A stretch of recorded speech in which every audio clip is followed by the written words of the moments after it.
Hey yo, and welcome back to my channel. Thank you so much for joining me. Now today, we're gonna be talking about something a little more different than my last video. Are y'all ready? Mental health. I'm sorry, did you say mental health? Charles, bring me a chair. This black woman finna talk about mental health. Let's see what she's talking about. Don't forget to like, comment, and subscribe.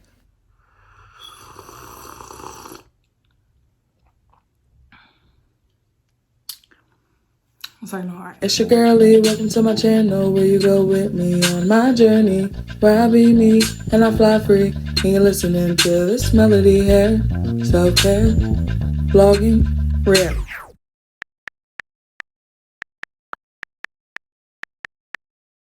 So I hope that this video can inform and educate people about mental health, specifically triggers and anxiety. I am speaking on my personal experience. I'm only here, again, to share my experience and what I do to help me. So let's get into the video.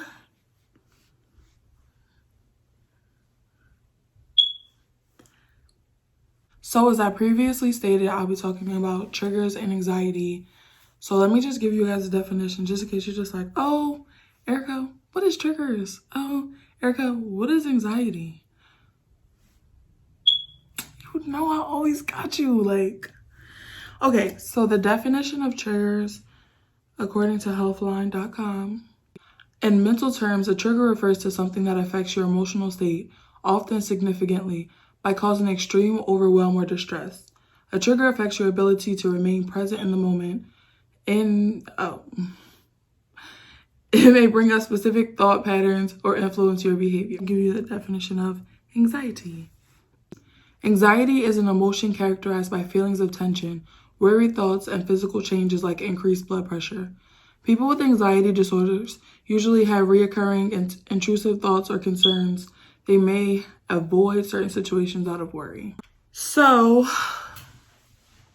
let me just give you guys a personal example of what I perceive triggers as. Okay, so when I think it was like almost a year ago, it will be a year on December 7th, my dad passed away, and rushed over there because my little sister had called me. She's like, oh, daddy's not breathing.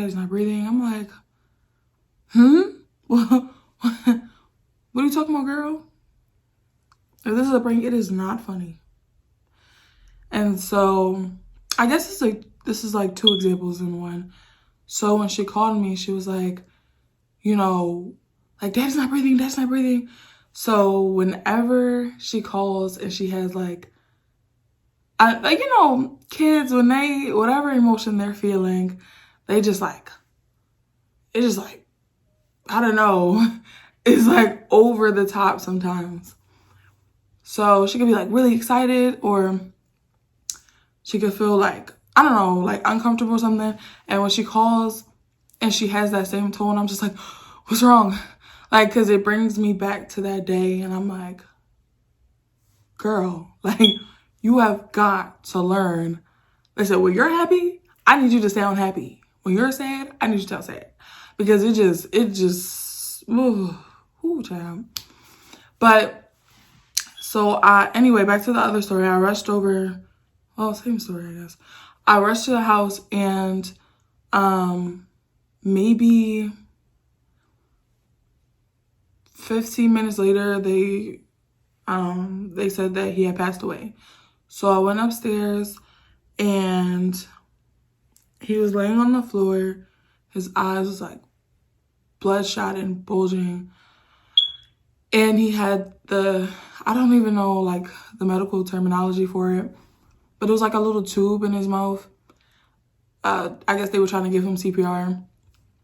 And so I like, just seeing him like there with no life was just,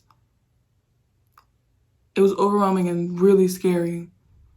And I know like, you're probably like, oh, that's your dad. And I knew like, this is my dad, but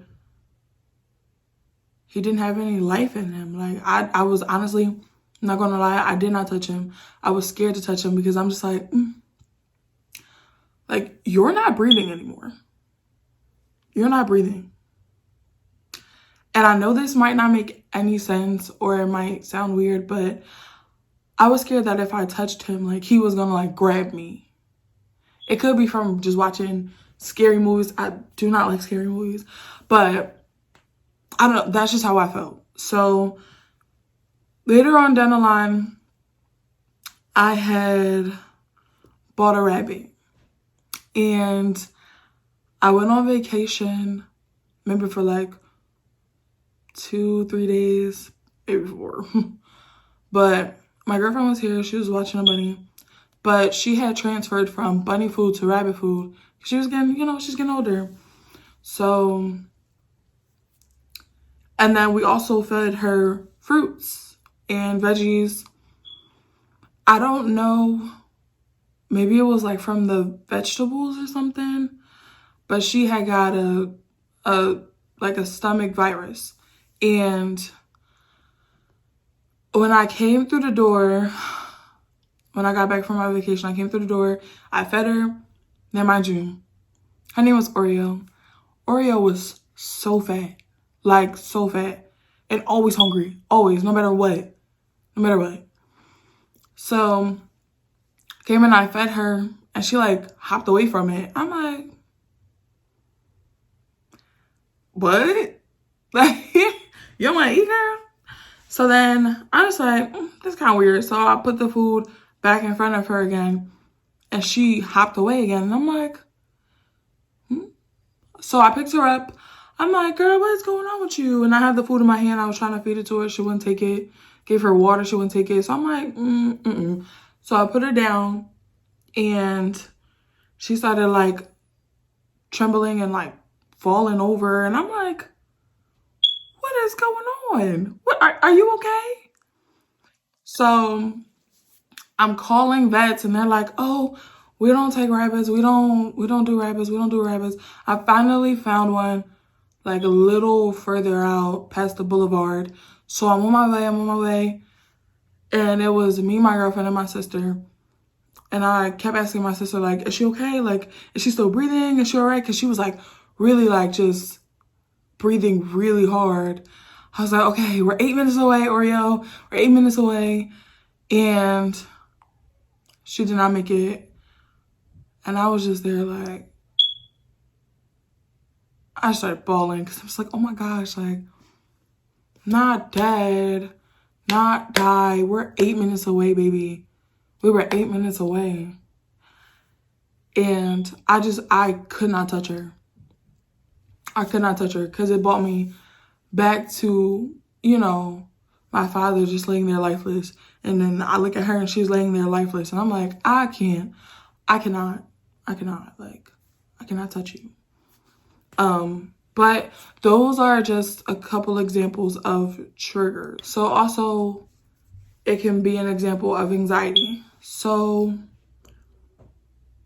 after my dad had passed, my anxiety went from like here, baby, to here. And I was like, huh? Like, I did not know what was happening. I did not know what was happening. I was so confused. I wouldn't be able to eat at times. I felt like I couldn't breathe. I felt like there was something like in my throat. And I would have a hard time sleeping. I would have a hard time staying up. It was just so much. And then on top of that, I had COVID before. So it was like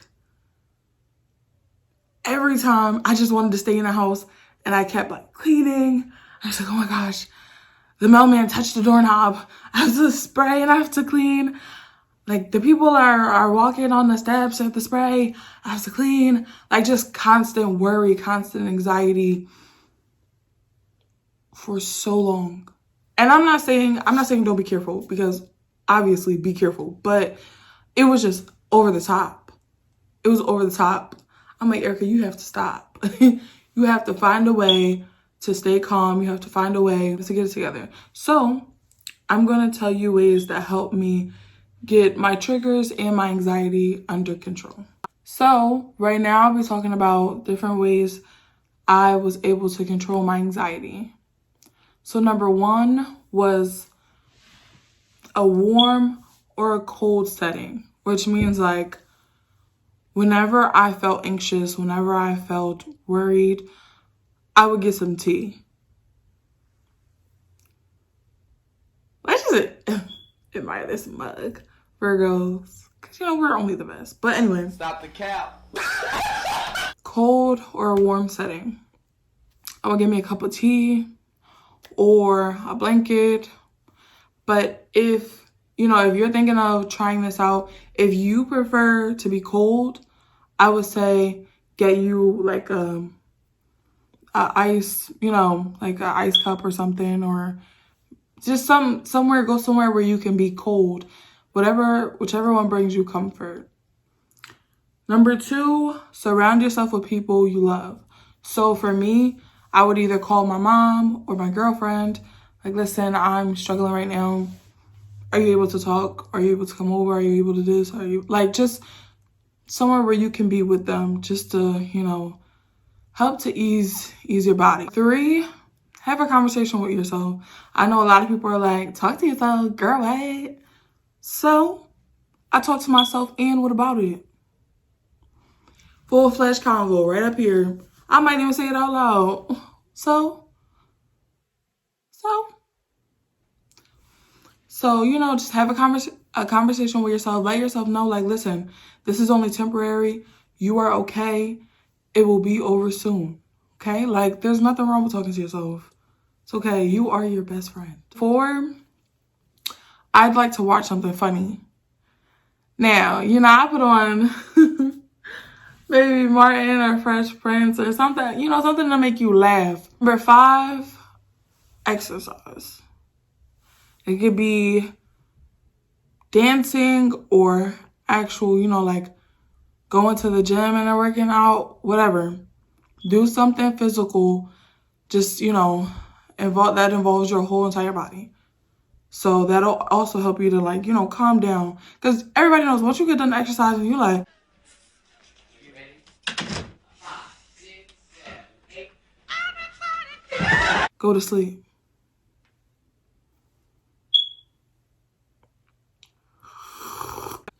Now, a lot of memes encourage people to handle adulthood by going to sleep, which is funny because it helps. It helps.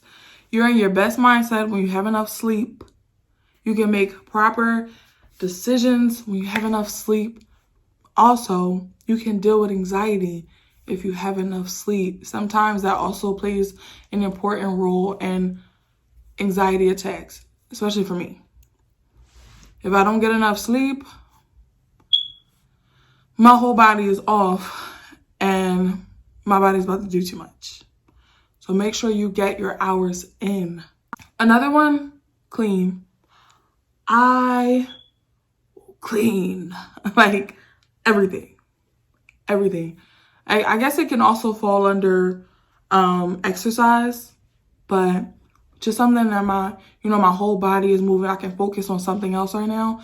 So say if, something's dirty, I can focus on getting that sitting out. That's my focus. So it's yes, it's exercise, but it's also about focusing on something other than, how you're feeling right now. And last one is do something you enjoy. I enjoy drawing. I enjoy painting. So that would be something that I would do also to help me calm down. On to triggers.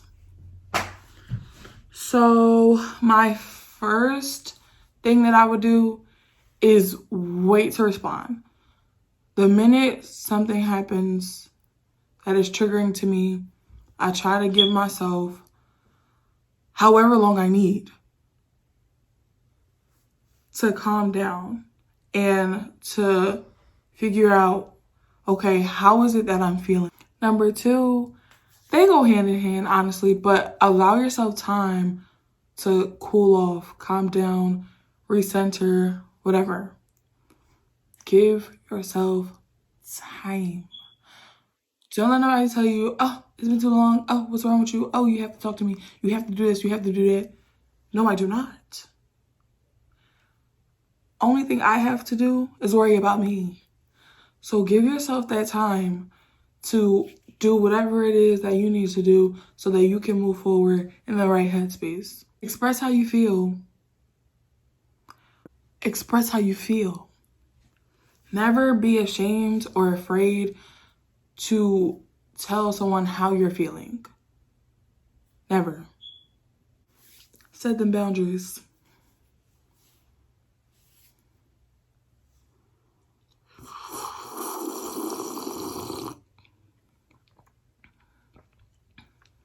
Set them boundaries. Always. So, those are the different ways that help me to control my anxiety and my triggers. Hopefully this video helped educate, maybe give a different insight on mental health, specifically triggers and anxiety.